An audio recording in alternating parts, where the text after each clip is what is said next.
آدم علیہ السلام کے بعد 1000 سال تک توحید پر قائم رہنے کے بعد ان لوگوں میں بت پرستی اس طرح شروع ہوئی کہ ان برے لوگوں میں بعض نیک لوگ بھی تھے۔ یہ برے لوگ ان نیک لوگوں سے بہت محبت کرتے تھے اور ان سے تقرب حاصل کرتے تھے، ان کی شان میں بہت مبالغہ کرتے تھے، جیسا کہ آج کل بعض لوگ علماء اور صالحین کی مدح سرائی میں زمین و آسمان کے قلابے ملاتے ہیں۔ یہی چیز بعد میں شرک کا ذریعہ بنی۔ امام بخاری رحمت اللہ علیہ نے سورہ نوح آیت 23 میں اللہ کے فرمان اور انہوں نے کہا کہ ہرگز اپنے معبودوں کو نہ چھوڑنا اور نہ ود اور سوا اور یغوث اور یعوق اور نصر کو چھوڑنا کی تفسیر کرتے ہوئے ابن عباس رضی اللہ عنہما سے روایت کی ہے۔ وہ فرماتے ہیں کہ یہ نوح علیہ السلام کی قوم کے بعض نیک آدمیوں کے نام ہیں۔ جب وہ فوت ہو گئے تو شیطان نے ان کی قوم کے دل میں یہ بات ڈال دی کہ جہاں وہ حضرات بیٹھا کرتے تھے وہاں ان کے بت بنا کر رکھ دو اور ان کو وہی نام دو جو ان بزرگوں کے تھے۔ انہوں نے ایسا ہی کیا اور پتھر کے بت بنا کر ان کے نام ان بزرگوں والے رکھ دیے۔ اس وقت تو بتوں کی پوجا نہ ہوئی، لیکن جب یہ لوگ فوت ہو گئے اور علم مٹ گیا تب ان کی پوجا ہونے لگی۔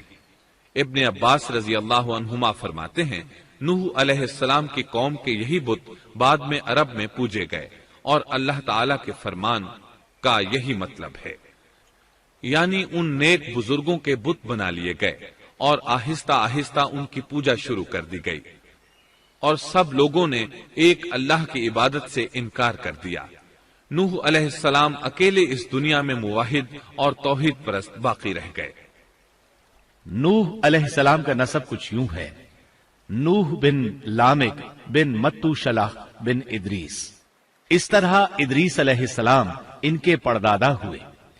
اس وقت لوگوں کی عمریں بہت طویل ہوتی تھیں، اس لیے ہم کہہ سکتے ہیں کہ ادریس علیہ السلام کئی 100 سال زندہ رہے اور نوح علیہ السلام 1000 سال سے بھی زیادہ عرصہ زندہ رہے۔ عمریں لمبی ہونے کی وجہ سے ادریس علیہ السلام اور نوح علیہ السلام کے درمیان کافی مدت بنتی ہے، اور اسی مدت کے دوران کفر و شرک نے زور پکڑا اور بتوں کی عبادت شروع ہو گئی۔ تب اللہ تعالیٰ نے نوح علیہ السلام کو زمین میں مبعوث فرمایا۔ ابن عباس رضی اللہ عنہما سے روایت ہے کہ نبی صلی اللہ علیہ وسلم نے فرمایا آدم علیہ السلام اور نوح علیہ السلام کے درمیان 10 قرن تھے۔ ایک قرن 100 سال کا ہوتا ہے۔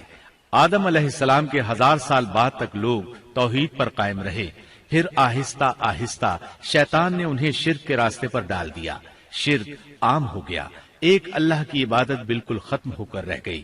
تب اللہ نے نوح علیہ السلام کو مبعوث فرمایا، انہوں نے اللہ کی طرف دعوت دی، انہوں نے بہت مشقت اٹھائی، جیسا کہ سورہ نوح میں اللہ فرماتے ہیں اللہ تعالیٰ بخشش اور رحم کرنے والے کے نام سے شروع کرتا ہوں۔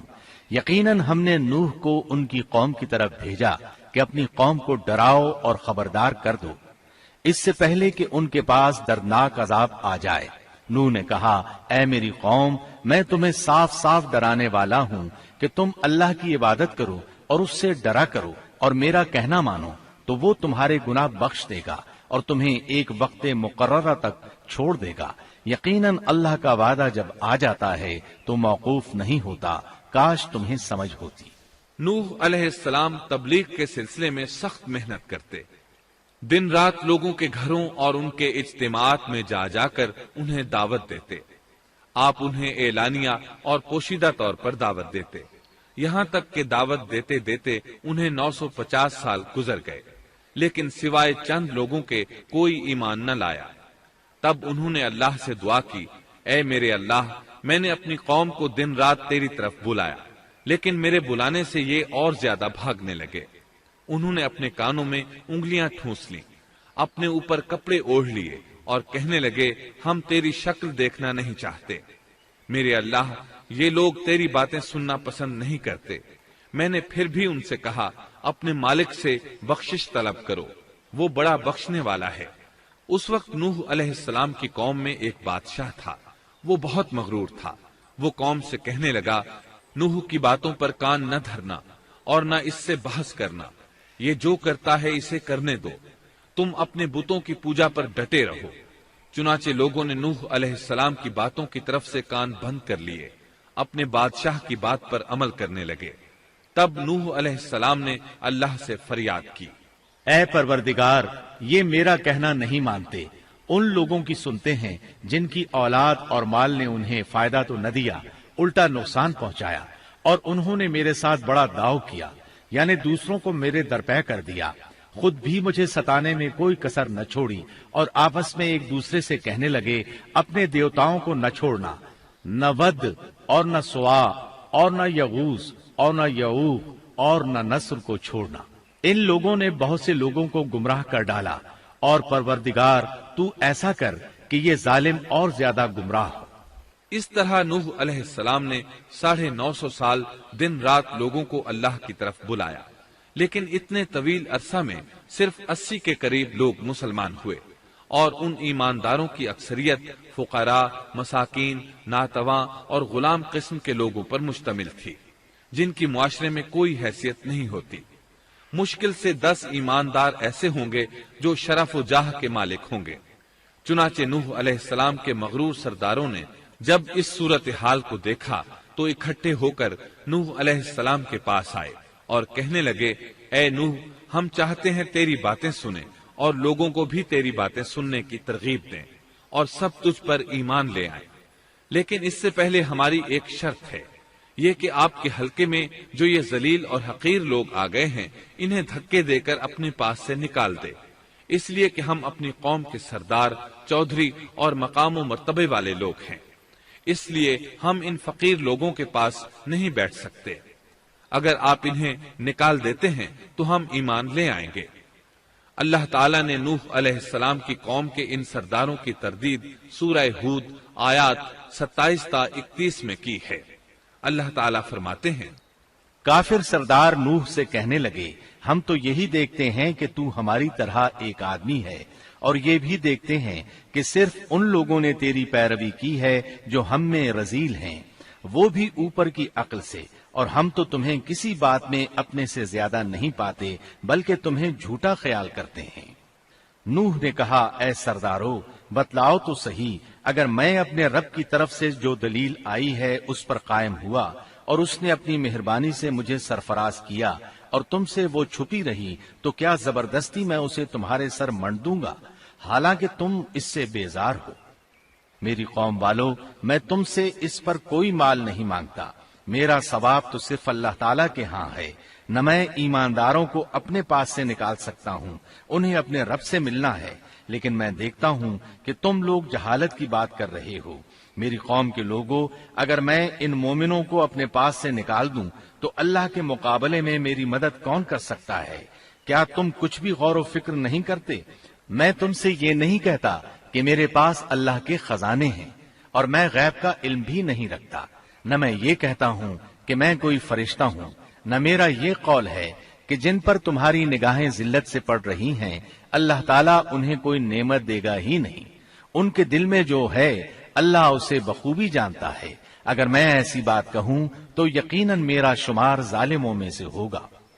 اس پر نوح علیہ السلام کی قوم اور اکڑ گئی اور وہ کہنے لگے، اے نوح، بس بہت ہو گیا، تو نے ہمیں بہت ڈرا دھمکا دیا، اب اگر تو سچا ہے تو جس چیز کا وعدہ تو ہم سے کرتا تھا اس کو لے آ۔